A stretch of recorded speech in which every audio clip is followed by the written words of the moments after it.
O burtică plină de secrete.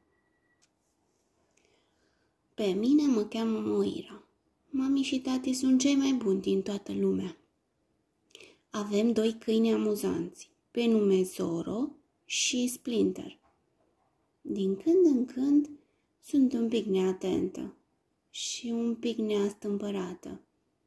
Mai pot să fiu și un pic încăpățânată. Nu-i nimic, spune mami, dar uneori asta poate fi enervant, mai ales când nu vreau sau nu am curaj să vorbesc despre unele lucruri, ca ieri, de exemplu.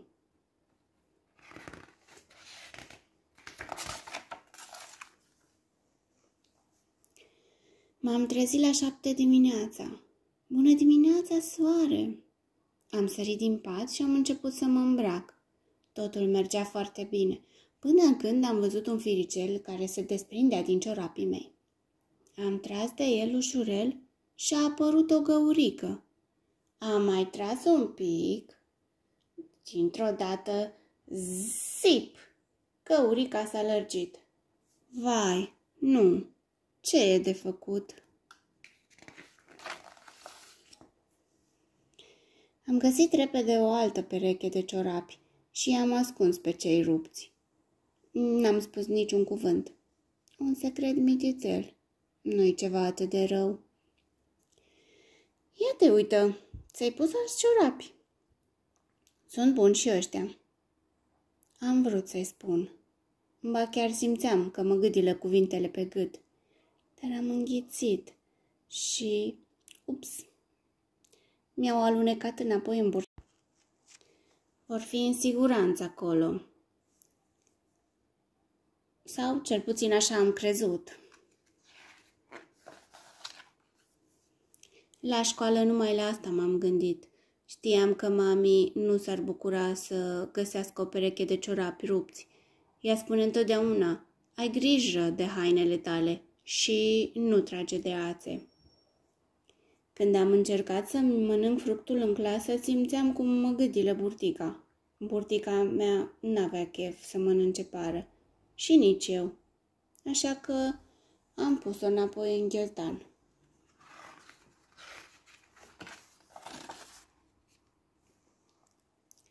După ore, Benjamin a venit acasă cu mine. Urma să ne jucăm împreună, când eram aproape de casă. Mi-am amintit dintr-o dată de pară. M-am gândit și la tati. El spune, să-ți mănânci fructele întotdeauna, Moira. Vitaminele sunt cei mai buni prieteni ai tăi. Probabil că tati o să se supere când o să vadă para la mine în ghiozdan. Și mi-am zis eu, vreți să știți ce am făcut? Am luat para și am aruncat-o la coș.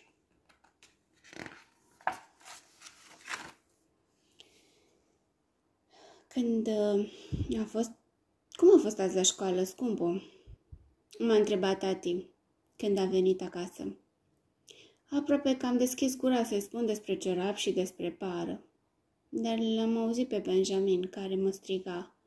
Moira, hai repede, am o idee nemaipomenită. Așa că mi-am împins secretele mititele la loc în burtică. Era loc destul acolo. O să-i spun eu altădată.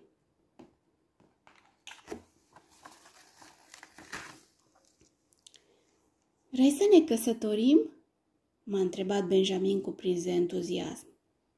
Eu o să port costumul tatălui tău și tu o să porți rochia mamei tale. Am strigat imediat. Da, da, da. Bineînțeles că rochia era mult prea mare și trena era foarte, foarte lungă. Dar, vai, ce bine îmi stătea!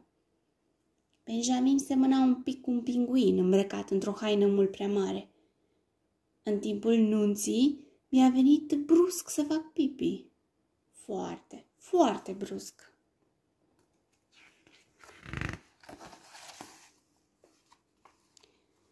Am luat-o la fugă spre baie și m-am trântit pe WC. Piș, piș, piș. A fost cam mult pipi. Am observat abia când m-am ridicat. Vai, nu, făcusem pipi pe toată trena. Ce dezastru! M-am dezbrăcat de rochie cuprinsă de panică și am pus-o la loc pe un meraș în dulap. L-am rugat pe Benjamin să plece la el acasă. Nunta se terminase. Când mami s-a întors de la serviciu, m-a pupat și m-a luat în brațe. Ce bine e să fiu din nou acasă, a spus ea. Masa e gata într-un sfert de oră. Am vrut să-i spun despre rochie, dar pur și simplu n-am putut. Făcusem o poznă teribilă. Mami s-ar întrista foarte tare și mi-era și puțin rușine, așa că mi-am ținut în burtică și acest al treilea secret mititel. Simțeam că acum burtica mea era aproape plină.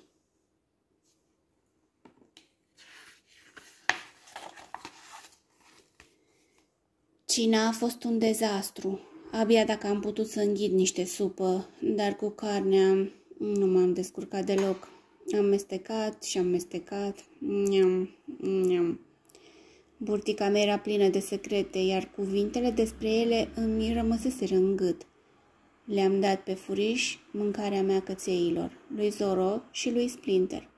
Ba chiar am sărit peste desert. După cină, m-am dus direct la mine în cameră.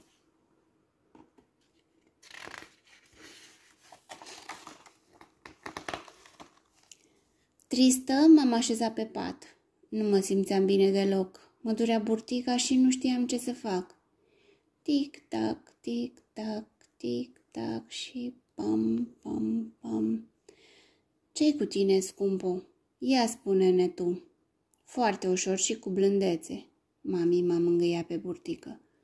Nu mai puteam să țin secretele ascunse nicio clipă. Au țâșnit afară toate, dintr-o dată. Am tras de un fir până am făcut gaură în ciorapi. Mi-am aruncat para la coș și am făcut pipi din neatenție pe toată trena rochiei tale de mireasă și le-am dat pe furiș mâncarea mea lui Zoro și Splinter.